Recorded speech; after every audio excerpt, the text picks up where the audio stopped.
This is the face of a woman who got 2.5 hours of sleep last night, Sunday night, and I can't wait to get to work. See what happens with these kiddos this week. Let's go.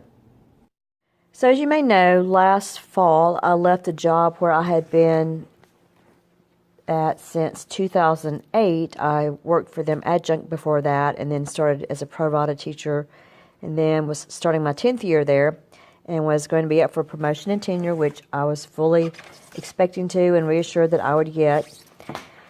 But when I changed jobs, I had to clean my office out, and it was amazing to me how much stuff I had brought from home to my office, my tiny little office. We used to always kid about how messy it was, and I finally got it cleaned up in a hurry when I got my new job. It was just a job offer I couldn't turn down. It was closer to my home. It was in a very familiar setting. It was with a lot of people that I really liked and really supported me and wanted me to restart something I started years ago. And this is the thing that means the most to me. I had a bulletin board where I put up thank you notes and letters that my college students had written me, and this was my trophy case. This is what meant the most to me. And I took all those down, brought them home. And this is what a clean office looks like. I left so much stuff in there for the people who were taking over my program because they're friends of mine. One was a former student of mine and one's a colleague of mine.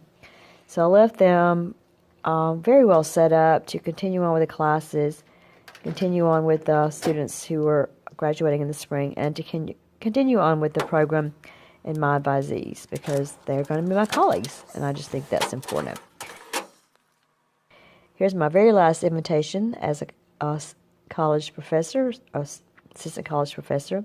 Then I brought everything home and had to store it and got my middle school teaching files out of my shop and started making the transition. So it's files and files and files and binders and binders and binders, but I'm very glad I didn't throw a lot of this stuff away because it gave me a starting point.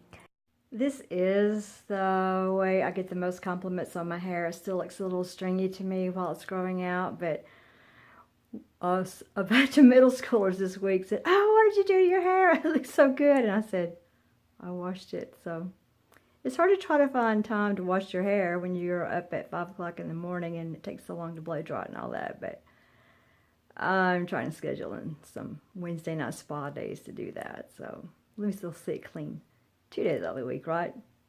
I love these kids. And now, when I find someone with a truck who can help me, I'm going to get my podium that a former partner of mine made for me. Isn't it beautiful? It's huge. So I'm going to take that to my classroom and just files, files, files. Oh, this long-range planning teacher stuff is right up my alley. I love it.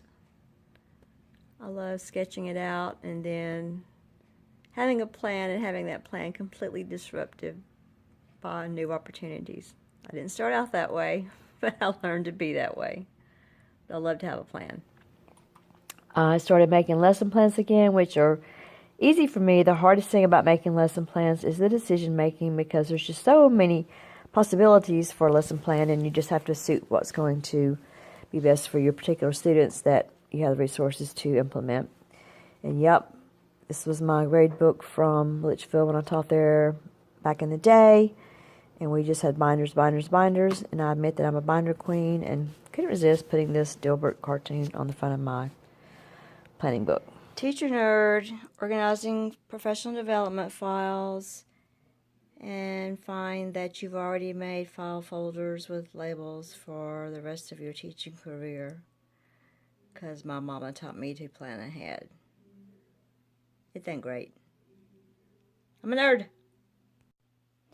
Just filed 10 years of professional development from working at my university, and then the past 2 years,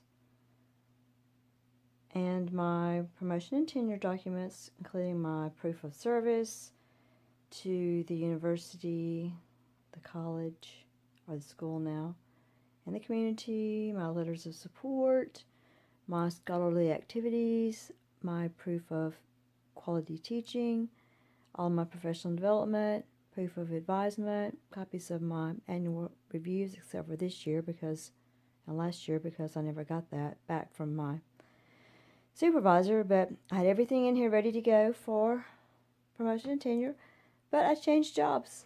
So I'm filing this away because I'm just one of those that can't throw things away until I'm pretty sure they're no longer needed. And there might be some things I can pull from here in my new job, or for my new job. Thanks for watching. It's free to like, subscribe, leave a comment, and I'll see you next time. And just remember, sometimes it pays to throw it away, sometimes it pays to keep it. How are we supposed to know what's what?